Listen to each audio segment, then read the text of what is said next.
नमस्कार साथियों, CSB media में आप सबका स्वागत है। उम्मीद करता हूं आप सब बेहतर होंगे, बम होंगे।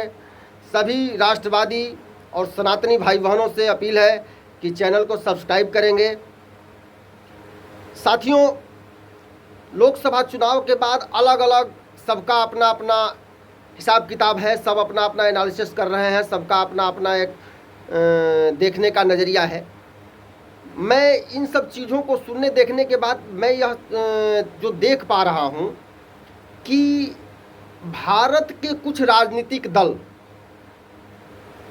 जो इस चुनाव में शामिल थे, इससे पहले भी चुनाव में शामिल रहे हैं, किंतु जनता उनको कुछ संदेश दे रही है। जनता यह संदेश दे रही है कि देश के कुछ राजनीतिक दल ही हैं जो केंद्र की राजनीति में सक्रिय रहें और रहने लायक हैं।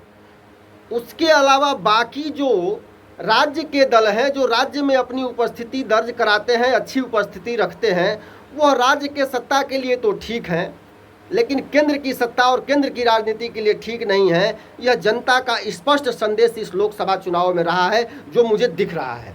अब वो इसको समझ रहे हैं या नहीं समझ रहे हैं, लेकिन मुझे जो समझ में आ रहा है, भारत के लगभग 9 से 10 राजनीतिक दल जो आज कुछ समय पहले अपने अपने राज्य में एक छत्रप हुआ करते थे, एक उनकी अच्छी पोजीशन हुआ करती थी, जिन्हें संदेश जनता दे रही है कि आप राज्य की राजनीति तक ही सीमित रहें, केंद्र की राजनीति यानी लोकसभा का चुनाव आपके लिए ठीक नहीं है, या आप लोकसभा का चुनाव न लड़ें।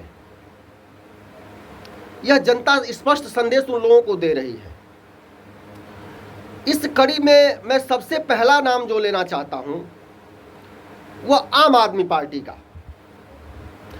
आम आदमी पार्टी फिलहाल दिल्ली और पंजाब में सत्ता में है, राज्य की सत्ता में है, और जब से आम आदमी पार्टी बनी है, लोकसभा चुनाव दिल्ली में लड़ रही है, अन्य जगहों पर भी कुछ जगहों पर लड़ी, लेकिन मुख्य रूप से जब से बनी है तब से वो सत्ता में है दिल्ली में। लेकिन आज तक 3 लोकसभा चुनाव हो गए, 14, 19 और 24, लेकिन अभी तक 3 लोकसभा चुनाव में जिस राज्य में उसका प्रचंड बहुमत है, जिस राज्य में वो प्रचंड बहुमत के साथ सत्ता में है, उस राज्य में अभी 3 लोकसभा चुनाव बीत गए, लेकिन एक भी लोकसभा सीट नहीं जीत पाई है। 2014 में भी दिल्ली में बीजेपी ने 7 सीटें जीती थी, 19 में भी 7 सीटें और 24 में भी 7 सीटें जीती हैं। ले दे के थोड़ी बहुत जो स्थिति है उसकी, लोकसभा में 2-3 सांसद उसके पहुंचे हुए हैं, इस बार 3 सांसद पहुंचे हुए हैं, वो पंजाब से बस ले दे के पहुंचे हुए हैं। अब जबकि पंजाब में भी आम आदमी पार्टी की प्रचंड बहुमत की सरकार है और वहां सिर्फ वो 3 सीटें जीतते हैं, आप समझिए कि जनता उनको क्या संदेश दे रही है। जनता यह स्पष्ट कह रही है कि आप लोकसभा के चुनाव से दूरी बनाएं और लोकसभा चुनाव आपके लिए नहीं है। जबकि अरविंद केजरीवाल राजनीति में जब आए थे तो दिल्ली में वो चुनाव लड़े थे शीला दीक्षित जी के खिलाफ, और शीला दीक्षित को उन्होंने हरा दिया था। तो हराने के बाद वो लोकसभा का चुनाव डायरेक्ट मोदी के खिलाफ बनारस में लड़ गए। उन्होंने सोचा कि शायद दिल्ली में हम शीला दीक्षित को हरा दिए, राज्य की सत्ता में आ गए, बनारस में लड़ जाएंगे, मोदी को भी हरा देंगे, और मोदी को हरा देंगे तो हम केंद्र में भी प्रधानमंत्री के दावेदार हो जाएंगे और हम प्रधानमंत्री बन जाएंगे। लेकिन ऐसा हुआ नहीं, और जनता ये 3 लोकसभा चुनाव के बाद अरविंद केजरीवाल और आम आदमी पार्टी को यह स्पष्ट कह रही है कि आप लोकसभा चुनाव से दूरी बना लें, यही आपके हित में होगा। दूसरे नंबर पे मैं दूसरी पार्टी को जो देख रहा हूँ वो अकाली दल है। अकाली दल जब से पंजाब की सत्ता से दूर हुई है, पंजाब की सत्ता से हटी है और भाजपा से उसका गठबंधन टूटा है, उसके बाद से अकाली दल की स्थिति बिल्कुल खराब हो गई है। और अकाली दल कहा जाए तो एक पारिवारिक पार्टी है, वो हुई वंशवादी पार्टी है। जो लोकसभा से जनता उनको दूर करने का संदेश दे रही है, ये खास तौर से परिवारवादी पार्टियों के लिए ही दे रही है। इसमें जितने भी मैं पार्टियों का नाम लेने वाला हूं वो सभी के सभी लगभग पारिवारिक पार्टियां हैं, वंशवादी पार्टियां हैं। अकाली दल इस चुनाव में सिर्फ 1 सीट जीत पाई है। पिछली बार 2 सीट जीती थी, 2019 के चुनाव में 2 सीट जीती थी, और इस बार सिर्फ 1 सीट जीत पाई है। उनके लिए भी जनता का यह संदेश है कि आप लोकसभा चुनाव से दूरी बना लें। तीसरी पार्टी है बीएसपी, बहुजन समाज पार्टी, जिसकी प्रमुख है मायावती जी। 2007 से 2012 तक पहली ऐसी मुख्यमंत्री थी जिन्होंने अपना 5 साल का कार्यकाल पूरा किया था। उससे पहले कांग्रेस का भी कोई मुख्यमंत्री ऐसा नहीं कर पाया था जो 5 साल तक अपना कार्यकाल पूरा कर सका हो। लेकिन उसके बाद बहुजन समाज पार्टी की जो हालत हुई, 2014 में लोकसभा में उसे 0 सीटें मिली थी। 2019 को अगर अपवाद रख दें, क्योंकि उस समय समाजवादी पार्टी के साथ उनका एक अव्यवहारिक गठबंधन था और उस अव्यवहारिक गठबंधन में वो कुछ सीटें जीत पाई थी, लेकिन 2024 में फिर वो शून्य हो गई है। जनता ने उन्हें बिल्कुल नकार दिया है और विधानसभा में भी उनकी स्थिति बहुत बढ़िया नहीं है, लेकिन विधानसभा में उनकी उपस्थिति है। लेकिन लोकसभा के दृष्टिकोण से हम बात कर रहे हैं, इसलिए लोकसभा में जनता ने बहुजन समाज पार्टी को भी यह संदेश दिया है कि आप केंद्र की राजनीति से दूर रहे, यही आपके हित में होगा। इस कड़ी में जो चौथी पार्टी है वो दक्षिण की पार्टी है, जिसे आप लोग जयललिता की पार्टी के नाम से जानते हैं। पार्टी का नाम AIADMK, ऑल इंडिया अन्ना द्रविड़ मुनेत्र कड़गम। इस पार्टी की भी स्थिति लोकसभा में लगातार खराब होती जा रही है और जयललिता की मृत्यु के बाद लोकसभा में इसकी स्थिति लगभग 9 के बराबर हो गई है। वैसे जयललिता तमिलनाडु की कई बार मुख्यमंत्री रही हैं, लेकिन उनकी मृत्यु के बाद लोकसभा में उनकी उपस्थिति समाप्त हो रही है और इस प्रकार यह पार्टी भी जनता की नज़रों में केंद्र की राजनीति के लिए उपयुक्त नहीं है। जनता यह स्पष्ट संदेश दे रही है। पांचवी जो पार्टी है, मैं जिसका नाम लेना चाहता हूं, जो मुझे दिख रहा है, वह जम्मू कश्मीर की पार्टियां हैं और जम्मू कश्मीर की 2 पार्टियां हैं। एक PDP, महबूबा मुफ्ती की PDP, जिसे मुफ्ती मोहम्मद शहीद कांग्रेस से अलग होकर PDP का गठन किया था। महबूबा मुफ्ती बीजेपी के साथ गठबंधन में वहाँ की मुख्यमंत्री भी रहीं, लेकिन बीच में ही बीजेपी ने समर्थन वापस ले लिया और वो मुख्यमंत्री के पद से उनको हटना पड़ा। लेकिन तब से लोकसभा में उनकी स्थिति वही रही है जो ऊपर के 4 दलों की रही है, यानी जनता ने उनको भी कहा है कि आप केंद्र की राजनीति से दूर होइए, आप केंद्र के लायक नहीं हैं, और वो लोकसभा में शून्य है। जम्मू एंड कश्मीर की दूसरी पार्टी है नेशनल कॉन्फ्रेंस। ये भी एक वंशवादी पार्टी है। उमर अब्दुल्ला और फारूक अब्दुल्ला उनके पिता हैं, वृद्ध हो गए हैं। पार्टी की कमान उमर अब्दुल्ला के हाथों में है और उमर अब्दुल्ला इस लोकसभा चुनाव में भी प्रत्याशी थे, वो अपना चुनाव हार गए। समझिए, जो आदमी जम्मू एंड कश्मीर का मुख्यमंत्री रहा है, जिसका परिवार, फारूक अब्दुल्ला भी मुख्यमंत्री रहे हैं, उमर अब्दुल्ला भी मुख्यमंत्री रहे हैं, वह आदमी लोकसभा का चुनाव हार गया और वहाँ जहाँ वह इलाका मुस्लिम बहुल्य है, लेकिन वहाँ भी ये चुनाव हार गए। यानी जनता इनको भी यह कह रही है कि आप लोकसभा चुनाव से दूरी बनाइए, आप केंद्र की राजनीति के योग्य नहीं हैं। इस कड़ी में 7वीं जो पार्टी है वह TRS है। यह तेलंगाना की पार्टी है। इसके मुखिया हैं के चंद्रशेखर राव। इससे पहले तेलंगाना के मुख्यमंत्री थे। तेलंगाना के मुख्यमंत्री रहते हुए लोकसभा चुनाव के लिए कैंपेनिंग शुरू किया, कई दलों से मिलना जुलना, और इनका नाम चुनाव घोषित होने से पहले प्रधानमंत्री के दावेदार के रूप में भी आ रहा था। ये खुद को प्रोजेक्ट कर रहे थे कि हम भी एक प्रधानमंत्री के दावेदार हैं, और मीटिंग कराना, मिलना जुलना, ये सब बहुत सारा काम इन्होंने किया।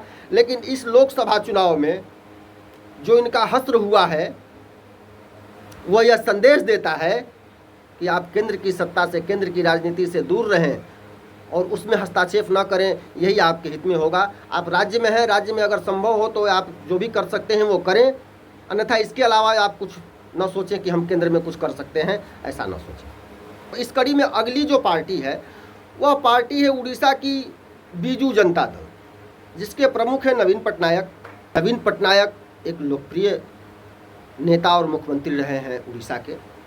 वैसे भी चुनाव हारने के बाद भी वो अभी मुख्य विपक्षी दल के रूप में उड़ीसा में हैं। लेकिन लोकसभा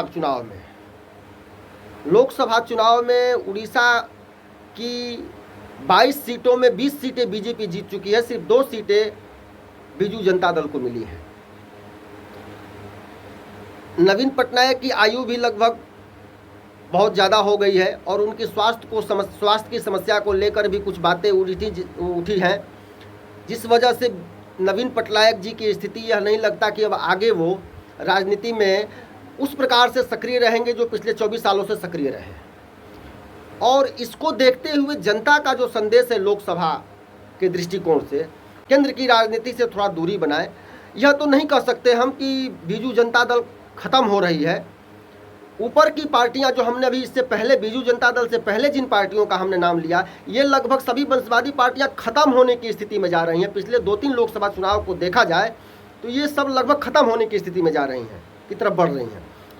नवीन पटनायक के मामले में ऐसा नहीं है, लेकिन केंद्र की राजनीति के दृष्टिकोण से जनता का उनके लिए भी यह संदेश है कि आप भी इससे दूरी बनाने का प्रयास करें, वह आपके लिए अच्छा होगा।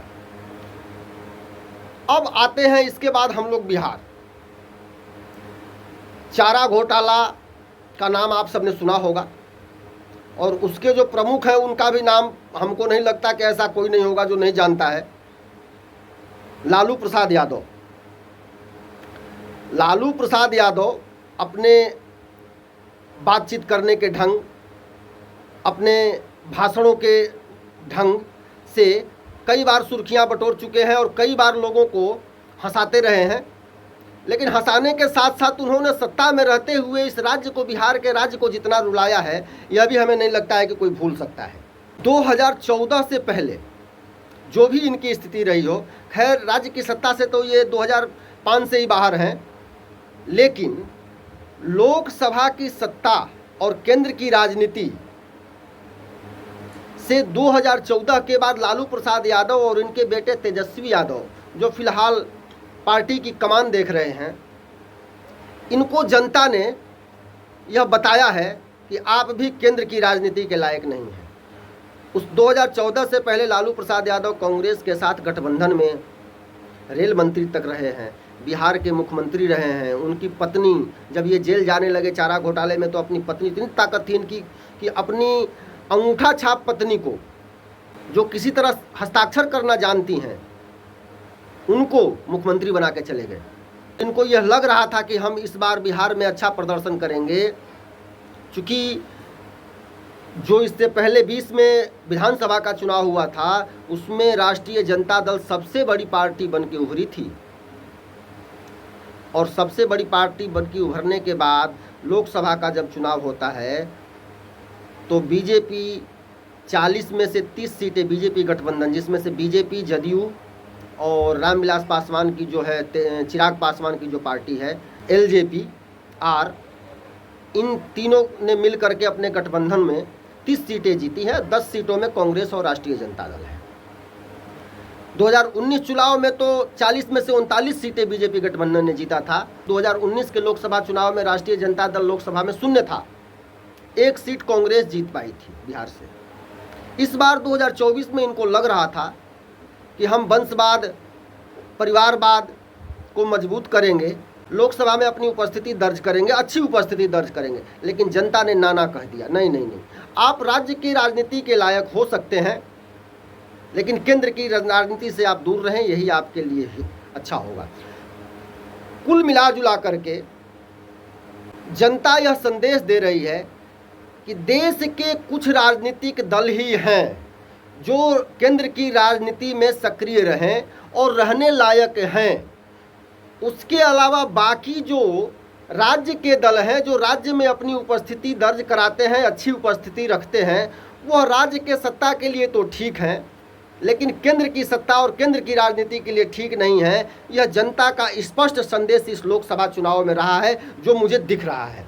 और ये जो 8, 9, 10 पार्टियों का हमने नाम लिया, इनके साथ जो हुआ है पिछले लोकसभा चुनावों से, 2-3 लोकसभा चुनावों से, यह स्पष्ट संकेत दे रहा है, यह मतदाता यह स्पष्ट संकेत दे रहा है कि आप लोग लोकसभा चुनाव और केंद्र की राजनीति से अपने आप को अलग कर लें। आप राज्य में हैं, यहाँ पर ध्यान दें तो हम आप पर विचार कर सकते हैं, लेकिन केंद्र की राजनीति के लिए आप लोग बिल्कुल योग्य नहीं हैं, बिल्कुल ठीक नहीं हैं। इस बात को आप लोग समझें। अब देखना यह है कि ये लोग समझते हैं, नहीं समझते हैं, या फिर अगले लोकसभा चुनाव में भी ये लोग क्या करते हैं ये तो बात का विषय है, अभी नहीं कहा जा सकता। लेकिन जनता का, मतदाता का जो मूड है, जो मतदाता का संदेश है, वह स्पष्ट है कि आप ये जो पार्टियां हैं, ये पार्टियां केंद्र की राजनीति से दूर रहें अपने आप को। अगर ये दूर नहीं रहते हैं तो हम इनको दूर कर देंगे, यह मतदाता का स्पष्ट संकेत है। अभी के लिए बस इतना ही। अगले अंक में हम लोग फिर किसी न किसी विषय पर एक सकारात्मक विमर्श करेंगे।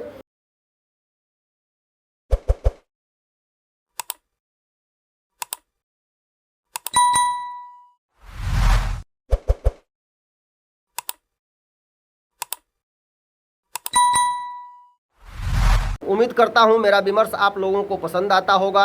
अगर पसंद आता है तो आप लोग इसे लाइक करें, शेयर करें, और मैं अपील करता हूं सभी सनातनी और राष्ट्रवादी भाई बहनों से कि आप लोग चैनल को सब्सक्राइब करें। इसके लिए बहुत बहुत धन्यवाद, बहुत बहुत आभार रहेगा। नमस्कार, जय हिंद, जय भारत।